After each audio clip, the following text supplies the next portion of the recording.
Good morning. Yeah, good morning. I've never seen Donovan this early before. It's 8:30. I'm meant to be marking trails, and Donovan's here to do a voxy. And we're having a disagreement. I read about a guy who was allergic to seeing two 7 o'clocks within a 24-hour period. I think I have that. Well, anyway. Anyway, we are actually having a little bit of a disagreement because, as we promised last week, we rode two very, very interesting motorcycles. Not quite the same, but sort of similar in a way, comparable. How's that for a good word? Yeah. What we did is we took a BMW R18. Now, you know the R18, it's the sort of retro sort of cruiser BMW, but more so the Transcontinental, which is not just the cruiser BMW, but the cruiser BMW Deluxe, the with luxury everything. version, the prestigious one. It's got all the TV screens and speakers and all that beautiful stuff on it. And we took it out with a Harley-Davidson Road The only King. thing missing on the BMW is a coffee machine, realistically. Yeah, no, but it's got panniers and stuff, so you can actually just Put install coffee one. machine inside there. I'd install a coffee machine, and then when Absolute. you're all stuck on the side of the road waiting for his Harley, Yeah. then we'll just. We'll talk about this. We'll discuss this. So now, Harley-Davidson Road King, it's a decent Harley. It's the 114 more so, but it's not quite in the same as a Transcontinental because this is more kind of. I think it's a. Donovan, bagger. it's more than decent. Don't even go But down okay, there. but We're going to start now. It doesn't have We the used cinema. to be friends after this. It doesn't have the cinema screen. It doesn't have all the fancy speakers Doesn't and all need that. It's yes, okay, sure. All right, sure. so come on now. Put forward your argument. Okay. I like that BMW. I know Because? this sounds weird. Okay. For some reason, when I got on the BMW and I started it and I revved it, remember it's got an 1802cc air and oil cooled motor. It's A got boxer those engine. giant boxer Yeah. pots sticking out. Yeah. I believe they create more of a Harley-Davidson vibe than a Harley-Davidson twin motor. Just wipe your mouth here a little bit, please. Come, okay, continue. No, it's okay because Court is in session. you start it and it goes. It does move. It's actually And- quite cool. And especially in rock and roll. Yeah, you You've put got it all in the rock right mode. settings. In rock Yeah. mode is technically sport mode on this thing, but you Yeah. put it in rock mode and you leave it idling. You climb off the bike, you leave it there idling, and it goes. Choo-choo, choo-choo, You can choo-choo, actually see it choo-choo. standing. You're worried it's you going to watch fall the off the whole side thing. stand. It's sort of moving like this, Yeah. which is, I think, a very kind of Harley-Davidson thing. I mean, those are Harleys. You know, they move and they shake and it's they're BMW. alive. BMW. Except this is a BMW, Yes. but it's more alive than your Harley-Davidson. Perhaps. Carry on. Come on now. Okay, so Donovan, I'm gonna stop everybody right there. Yes, okay. So your BMW R18. yes. It's big and bold. It's got a big fairing. It's got a TV screen. It's got panniers. It's got this. It's got that. Everything except a coffee maker. Is yeah. it a cruiser? Well, kinda. Okay. So what is the definition of a cruiser or a chopper, guys? The older, more intelligent people among us will come to understand this. A cruiser is. What's that famous movie that Peter Fonda was in? You climb aboard, you got the ape hanger bars, the wind in your hair, and away you go. Uncomplicated. Yes. That is what the Road King brings to the party. Well, with its big screen and its panniers. Well, I did It not had a see big screen. I did not see Peter Fonda with a big screen and panniers on the back and all of It that. actually wasn't such a Traction big control. screen. In my opinion, the screen didn't work at all. Well, But to listen, be I've honest got with you, we're sharing this because, okay, we both had a bit of a problem. So you set the screen, you know, he doesn't have a big fairing and all that on his cheap little Yes. Harley Davidson, but he does have a one big sort of shielded screen. Yeah. The BMW has all the fairings now, plus a screen. The screen worked very well, keeps all the wind out of your face. Even at speed, you can ride with your visor up. Small problem, this is more particularly for me, is that visor sits, you know, the edge of the visor, the Just too screen, short. sits directly Yeah. in your eye line like this. Yeah. So you're riding along and the actual sort of screen itself, the top of the screen. So you're either kind of having to kind of lift your head up to see over Yeah. it, or I'm kind of ducking down to And see that under one, it. it wasn't adjustable? No, it was not Oh, on the adjustable. Harley, I could look over the screen. Just saying. Just say. Yeah, just saying. Could look over. There was no interruption in my line of vision. Okay, so tell me what you liked about that Harley Davidson over the BMW. All right, there's three or four things about the Harley that I really, really enjoyed. The first is the ease of climbing on and climbing off, and bum relative to leg height. It doesn't feel like a big monolithic bike. It's not as wide as the BMW. In my opinion, the BMW is a very big motorcycle. It's big, and it can be. I'm a big guy, but it can be kind of intimidating in my opinion. Yeah. You know, you've all heard often when we do TV shoots and shots for the magazine, we do U-turns quite often because you go back, you want to get that perfect shot, etc., etc. I found the Harley a lot easier to maneuver around. modern motorcycles with too much technology, I personally find distracting. I understand that it is the way forward and that all the techie gizmos want that, and that's the way they're going to go forward. This Harley-Davidson, you jump on, it's got 2 rider modes. It's got rain and sport. That's it, finished and clear. At the click of a button, you turn on the key, you hit the starter button, you put it into gear, and off you go. What's the procedure for riding the BMW, Donovan? Well, you put the fob in your pocket, you click start, and it starts. What mode do you put it in? A nice one. Okay. How many choices do you have? 11.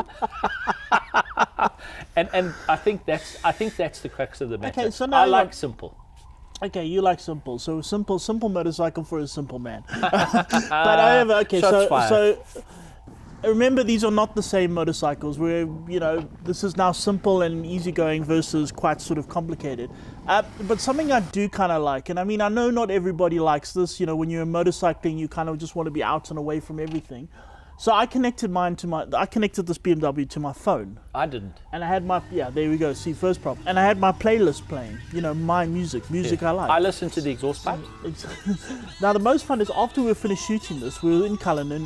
Glenn and his crew went back to Kempton Park. I went back to Harley-Davidson, up the freeway, up the N14. A really, really dull, boring freeway. Nothing exciting about it. However, on this thing, I was parking there.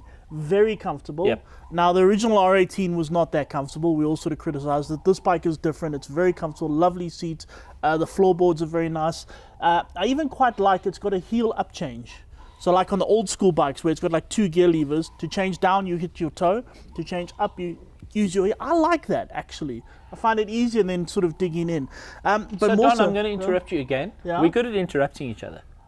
I understand that part of it. I do understand. Once you're on the freeway and you get the wind going through your hair, and you open that throttle, it's magnificent. Yes. It's everything in between that I didn't really enjoy much. Yeah, but okay, you're riding a giant touring motorcycle. This is for touring. It is. So, right, I'm going to be doing my 800 kilometers for the day. The vast majority of that is going to be spent on open roads going. And I had my phone connected, I had navigation going, I had speakers going, and I was singing Born to Be Wild very, very loudly to myself. On a BMW? On a BMW, yes. So, guys, I think what Donovan's trying to get it around to, what he's trying to justify in his mind here, we were out to test 2 cruisers. A cruiser to me is raw motorcycle. That's the beauty of a Harley-Davidson. And don't get me wrong, they do have spaceships like you were riding. Yes. Let's not forget about that. And we've done a few of them in the past. Okay, that road glide. Yeah, the road glides and the engines are getting bigger and bigger. This to me was great because it was just so simple and easy and lacquer. You push one button. If it rains, you push the button to slow it down a bit. If it's sunny, you put into sports mode, and you literally open the throttle. And the sound from the pipes. Yeah. That bloop, bloop, bloop, bloop, bloop that the Harley makes. They cannot duplicate that with any other motorcycle. I'm going to suggest that the R18 is slightly better. But no, and I tell you, that boxer motor has got more life in it. You know what I mean by life? It feels alive. It feels more alive. Well, let's talk about capacities. Harley. Yours is an 1800. It's an 1802. Yeah. Yours is the 114. Okay, so it's a 114 cubic inch. There's a 1117 is the new one. Yes. I prefer the 114. I prefer the 117 because it's faster. However, I am in a bit of trouble here. So mine is an 1802 cc air cooled boxer. Mm-hmm. Yours is an 1868 cc. So a whole 66 cc's more out of your V-twin motor. Mine produces 91 horsepower, which is, it's a cruiser, they do that. Yours produces 95, which I'm a bit annoyed about, but don't worry about it. That BMW produces, and this is the important part, 162 Newton meters of torque, which is a ton of torque. And that torque is impressive. And that is where these bikes live. He's all torque. Torque is impressive. And I was extremely happy to hear that I had a whole 162 Newton meters of torque until I looked up the Harley-Davidson and saw that it had 166. You see, we should play which did annoy me quite. I will say I'm going to lose it. Donovan? So the weight, your Harley-Davidson weighs 366 kilograms. Which is no lightweight. With me in the saddle, it's 367 kilograms. Jupiter's moons that weighs less than that.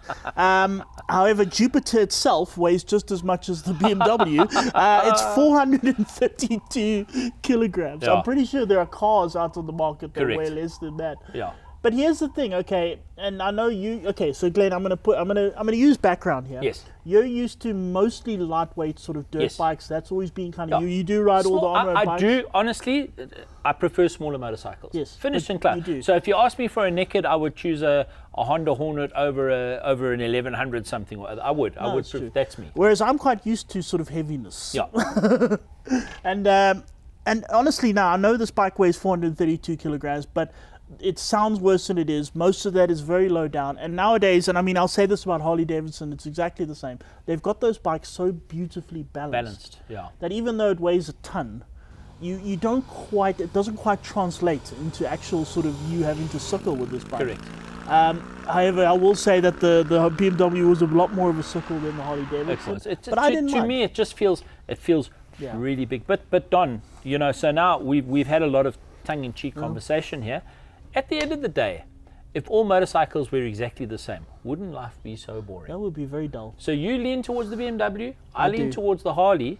They are great choices. I'm going to come back to the first question I asked you. Yeah. This was a cruiser Was it? shootout. So isn't your BMW more in the range of something like Honda's Goldwing? And my Harley is more in the range of a Harley. Well, here's the thing. We did say they're not identical motorcycles. They're two. So we do have a cruising sort of tourer, Yeah. as it were. You've got more of a cruising sort of semi-tourer because it does Yes. have baggage, does have a Yeah. screen. But it is a lot more simpler. You're a lot more sort of connected to the environment. You're a lot more Where I'm comfortable. singing Born to be Wild very, very loudly at the top of my voice. I'm listening to the exhaust pipes. Okay, just a little heads up. So the BMW came to us from our friends at BMW East Rand. Yep. This one was not, in fact, new. They're around 400,000 Rand. This one was 249,000 Rand. Well, they've been discontinued. If you can find a new one. This is a little sort of They're around sore 400 point Rand. on my side. Apparently, I prefer the BMW, but the general public out there does not. Hence not the R18, just the Transcontinental has been discontinued. Yeah. So go and get this one. It's got 4,600 kilometers. It's 249,000 Rand. And it's immaculate. New It's got there around every, 400. like It's I brilliant. said, it's got every bell and brilliant. whistle that a geek could possibly want. Whereas at the Harley-Davidson, also about 2 years old, it's last year's model. It's got 5,000 kilometers on the clock. New, they're 423,000 Rand. Yeah. So even this is more pricey than the BMW was, and this used one is now 359,950 Rand. That's from Harley-Davidson Gold Rand. So it's less bike for your money, but in my opinion, it's a nicer It's a bike nicer to ride. bike, even though it costs 100,000 Rand more. That exact bike. Yeah. Mine's been discontinued, and his is really, really expensive. Yeah, if I was in that, I'd still choose the Harley. Okay. Sorry for you. There we go. But, All right, there we go. But both in their own rights, guys, don't knock them off. Go and ride them both. Decide what you want. At that level, the sky's the limit. Exactly. Okay, so we have it, ladies and gentlemen. Coming back after the break, we've got a lot more good stuff for you. See you now.